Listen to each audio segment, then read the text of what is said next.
আসসালামু আলাইকুম। সবার কি অবস্থা, কেমন আছেন? আশা করি আল্লাহ পাক সবাইকে সুস্থ রাখছেন, ভালো রাখছেন। আলহামদুলিল্লাহ আমরাও বেশ ভালো আছি।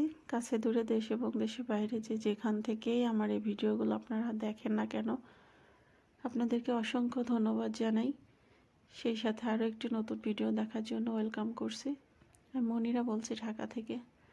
গ্রাম থেকে আসার পরে বেশ কয়েকটা দিন কেটে গিয়েছে। তো এখন বাসায় আসার পর ওরকম ভিডিও করা হয় নাই।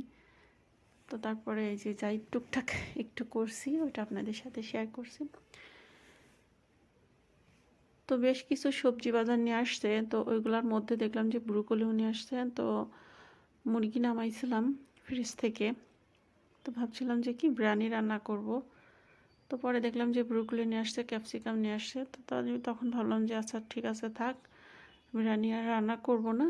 তাহলে দেখা যাচ্ছে যে ক্যাপসিকামটা ফ্রেশ আছে, ব্রুকলিটাও না একদিনের বেশি 2 দিন রাখলে পরে ফ্রিজে ওইটার ফুল কেমন যেন ফুটে যায়, খেতে পরে ভালো লাগে না। তো ভাবলাম যে তাহলে এইটাই মানে ঘরে থাকা উপকরণ দিয়েই সব চাইনিজ আইটেমটা রেডি করি, গরম গরম খেতে ভালোই লাগবে।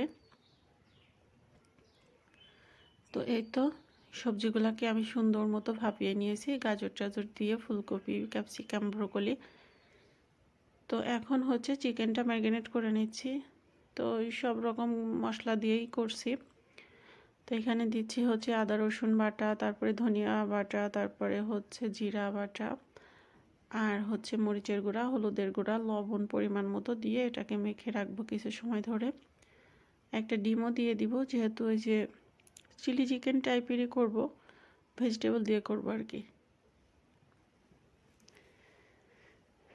আমার মতো করে আমি করতেছি, কোনো চাইনিজ আইটেম আমি ওরকম ফলো করছি না, নিজের মতো করে করা হচ্ছে। একেবারেই ঘরে যে যে জিনিস আছে ওইগুলো দিয়েই করার চেষ্টা করছি, কারণ অনেক কিছুই নাই। যেমন এটার মধ্যে একটু সয়া সস দিলে ভালো হতো, তারপর একটু কর্নফ্লাওয়ার দিলে ভালো হতো। কর্নফ্লাওয়ারটা শেষ হয়ে গেছে, আনতে হবে।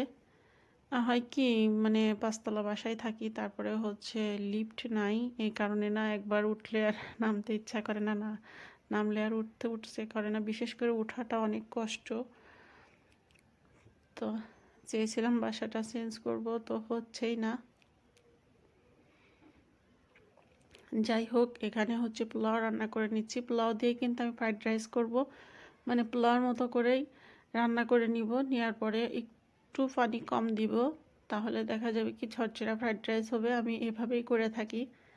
আর চিকেনগুলো যেগুলো ম্যারিনেট করলাম ওইগুলো এখন ভেজে নিচ্ছি সুন্দর করে। এইভাবে কিন্তু ফ্রাই করে মানে এমনি এমনিও খাওয়া যায়, আমি খেয়ে দেখছি অনেক ভালো লাগে, কারণ এখানে সব রকমের মশলা দেওয়া আছে, ভাজা হয়ে মানে একেবারে সেদ্ধই হয়ে যায় প্রায়। আর এই যে এইখানে ফ্রাইড রাইসটা করে নিচ্ছি।